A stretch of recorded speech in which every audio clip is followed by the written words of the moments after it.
wanted to give a quick little update this morning. Um, got a bunch of projects, all came in at once. So I'm just going to give you a short update today, this morning, I think.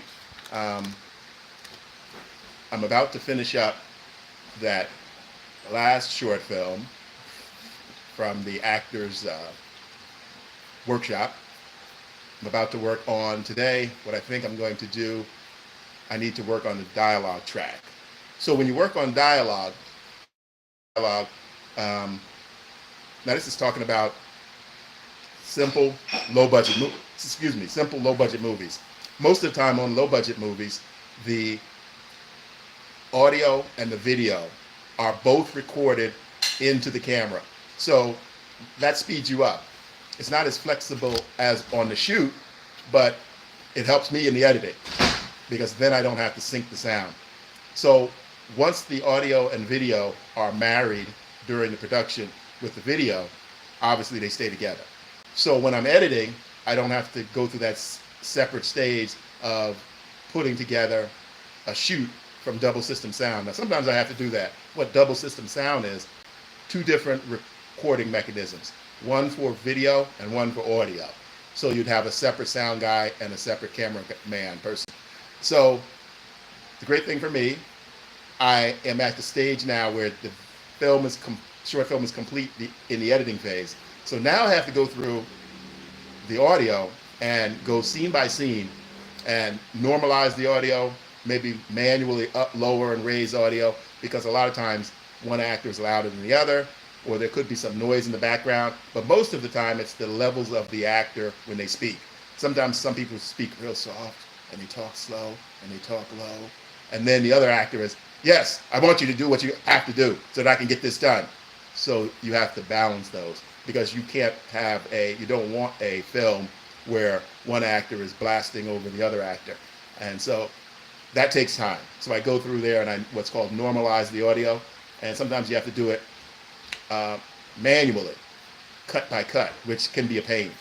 But it's all part of the process. So that's what I plan on working on today. I hope I can get through that relatively quickly.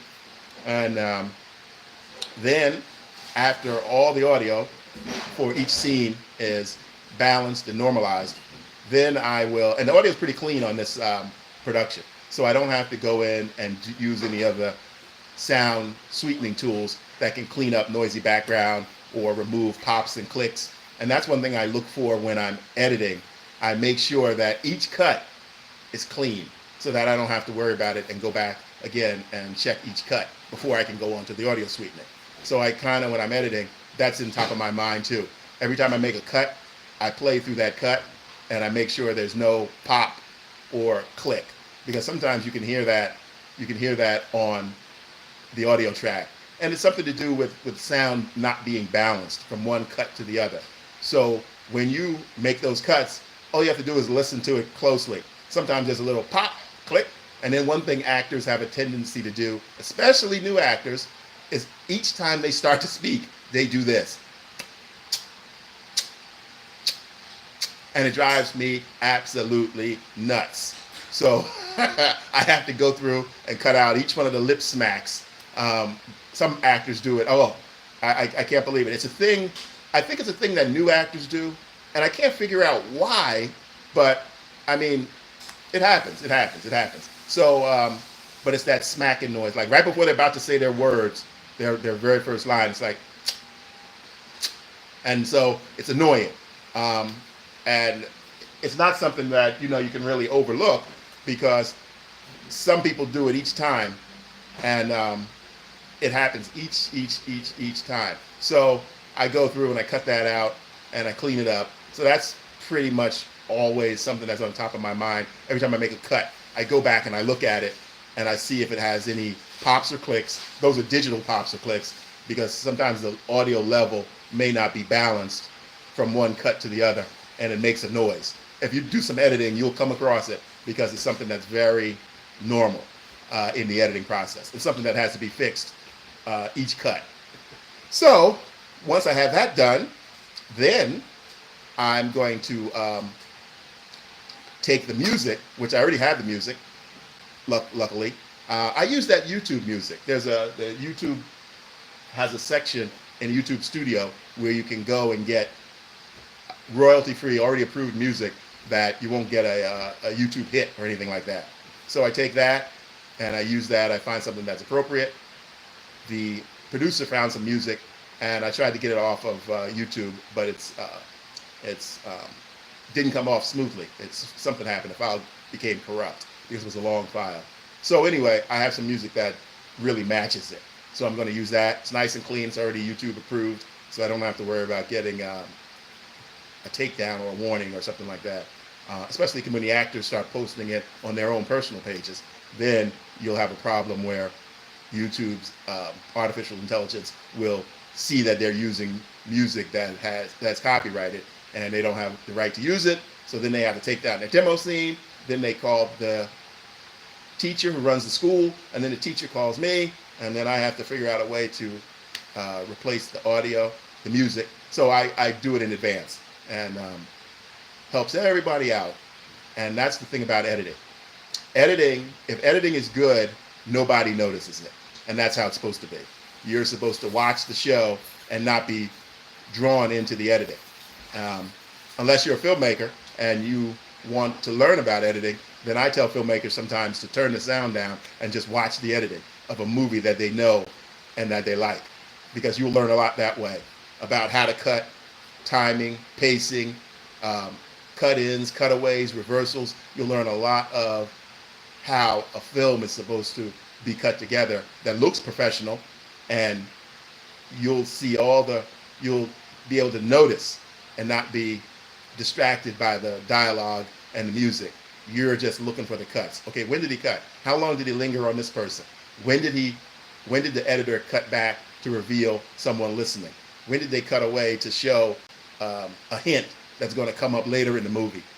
Something that's going to save the main character's life because he put that pocket knife in his backpack, and then when he's stuck in the closet and the bomb is ticking, then he can take that knife out and pick the lock and free himself. So all those kind of things are editing devices that are used to tell stories. So then I'm going to go back. So back to my film, doesn't have any of that stuff. So when I'm going to go back, and once I do the clean up the dialogue, then I'll add the audio. I've already yesterday, or day before yesterday, I created the end credits, which is good. And then I have already created the opening titles, and I made a little opening sequence, and there's some quotes at the beginning of the film. So all that's done. Actually, I'm at a stage now which is called picture locked. And what that means is the editor has completed everything. The producer and whoever else needs to sign off has looked at the picture and said, yes, we love it the way it is. Now just finish everything else. And so picture lock means it's locked. And now we're going to start doing sound effects. We're going to start doing music. We're going to start polishing the audio. Anything else that needs to be done, color correction. All that's done after picture lock, because you don't want to go back and have to do stuff over again because somebody decides, oh, this scene needs to be shorter, or this scene needs to be longer, or this scene needs to happen before scene number 10. So all that has to be decided in the rough cut stage. Normally when I edit, what I do is I do what I call, now this is an industry standard, this is what I call, it's called a rough cut. And that's just a rough assembly of all the scenes. And then I do another cut, which I call the rough cut. And that's when it's much, much more polished. And then finally, once I get approval from whoever I'm collaborating with on the film, then we get to the stage where we, fix this little thing, fix that little thing, fix this little thing, fix that little thing, making all the revisions. And then once that's done, then we get to what's called picture lock. And then we can finish up the project. So I'm going to sign off now, get to work. I got a lot of work to do today. I might jump back on in the afternoon, but I will definitely jump on in the evening. If you hadn't seen my stuff, please go to my website. Not my website. Please go to my channel here on YouTube. My channel here on YouTube. Subscribe if you like what you see. Look at some of my content. I have a lot of humorous content up there. I'm planning to put more up once I clear off some of these editing projects, but I'm going to continue to put up more shorts. I'm going to continue to join you here on this vertical live stream, because what I found out is that the vertical live stream is how most of you guys have discovered me. And I'm so happy I discovered this vertical live stream probably about 3 or 4 months ago, and it's really helped grow my channel.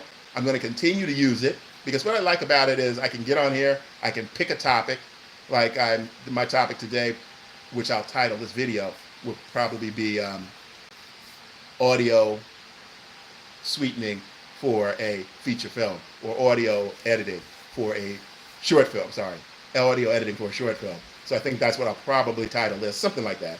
And it'll be in my live section if you miss it and you want to go back and see it. Just a little bit of tips in there about editing audio on an independent short film. There's so much more.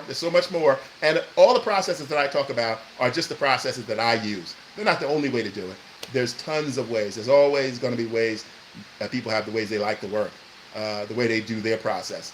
And if you get into editing, you'll ultimately develop your own process of how you like to do things, what order you like to do things. So that's going to be it for today, for right now. And I will see you again later. How you doing? How you doing, little man?